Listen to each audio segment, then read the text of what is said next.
Hi guys, welcome!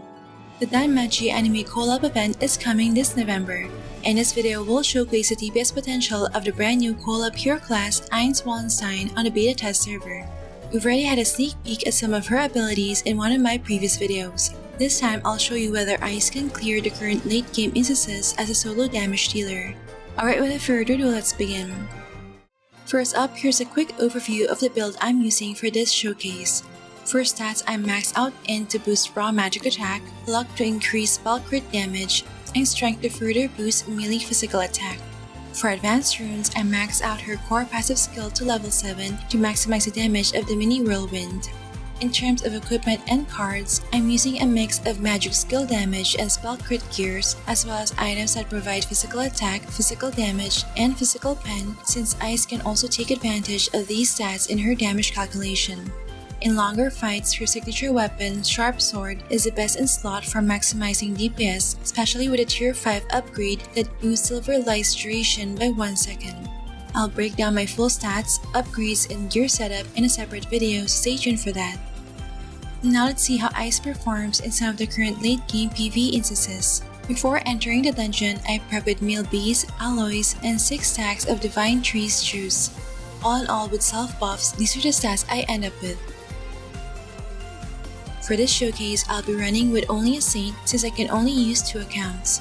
Other classes that work well in an AIS carry team include Belcranel to enhance their synergy skills, Lumao Xing for shield, damage buff, and CD reduction, KAFRA to convert AIS's element and grant more physical attack and magic attack, and Calsberg to boost damage against bleeding targets. First, I'll test if AIS can clear Pontific's Secret Realm as a solo DPS. For my skill rotation, I begin with activating Empowerment, Special Training, Fire and Wind Guardian, and Amplify Magic Power, all placed inside Prepare for Elite so I can cast all buffs at once. Then I activate Ariel and initiate attacking with Tempest Strike for a strong initial burst while the HP is still at 100%. From there, I turn on Auto Combat to cast Silver Light on the target. Here, I use Whirlwind to quickly dash toward Crystal. I constantly move around the boss to extend Ariel's duration and ensure that Silver Light auto-procs on nearby enemies. From time to time, I also cast Wind and Fire Symphony for additional source of damage.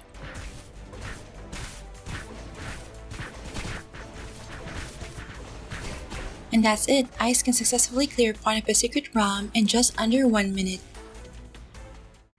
Next, let's head to Palace of Ghosts Legend difficulty.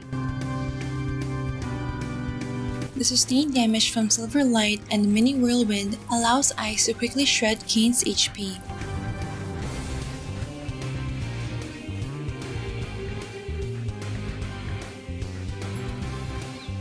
And that's another successful clear, this time against Kane and Palace of Ghosts Legend difficulty.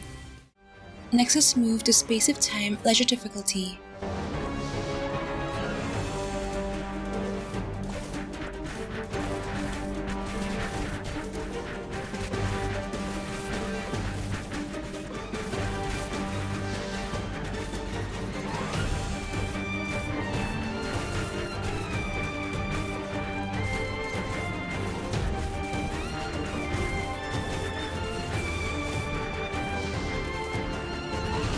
Once again, AIS is able to defeat the Space-Time Dragon without much trouble. As you've witnessed so far, AIS is very strong in solo boss fights. Let's see how she performs in more mob-heavy instances, starting with Oracle Elite 20.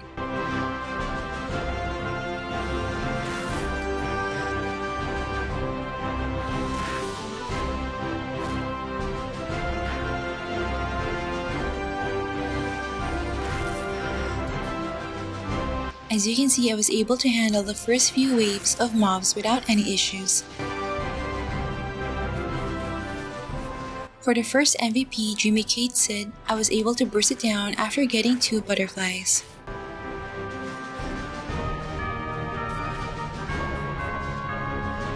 The cast time debuff from Desert card is a bit of a problem, but it can still be countered by using the Elf Spicula relic.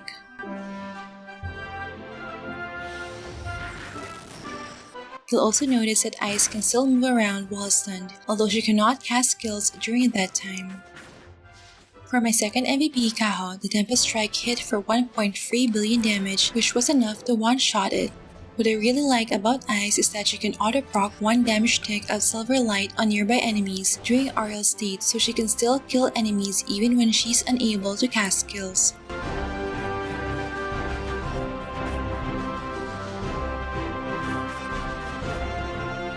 For the last MVP, Lord of House of Cards, I wasn't able to use my burst due to being stunned, but the Silver Light auto-procs from Ariel were enough to kill it in just a few seconds.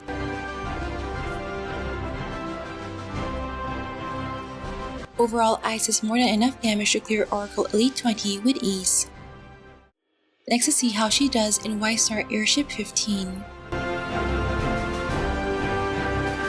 The first MVP is just Garm, which went down quickly due to elemental advantage.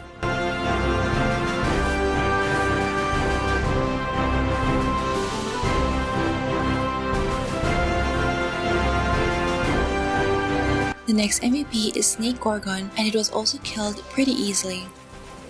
For the last two MVPs, we have Aramis and Taugunka.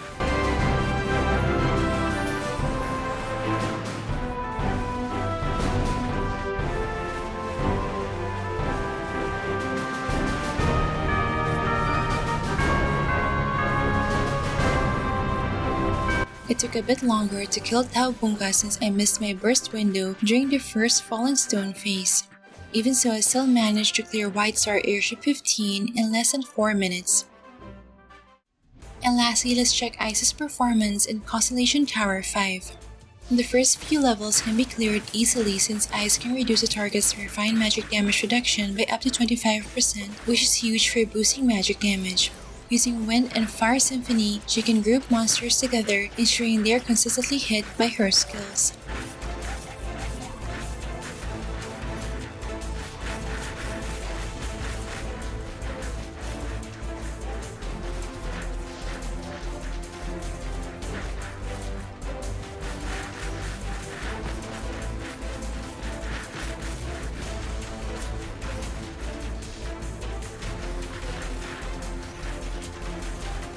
On the final level, I'm facing Ancient Mistletoe and Ancient Baphomet Illusion.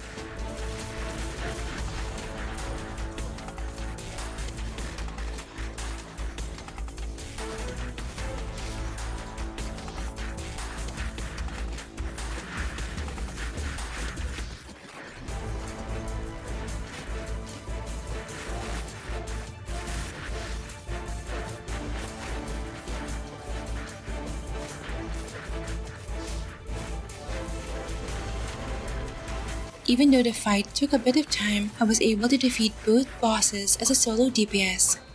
And there you have it, that wraps up this showcase of Ice's performance in the current late game PVE dungeons. As you've seen, Ice deals an insane amount of damage, making her a top tier choice for magic mains. I think she's a very strong alternative to Ronin as a carry, which is currently the top DPS class in PVE. What do you guys think about Ice? Let me know your thoughts in the comment section below.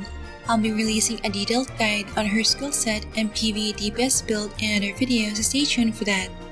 Alright, that's it for this video guys. Don't forget to like if you enjoyed watching this guide. If you're new here, I would love you to consider subscribing by hitting the subscribe button down below. I would love to have you back. Thank you for watching and see you in our next episode.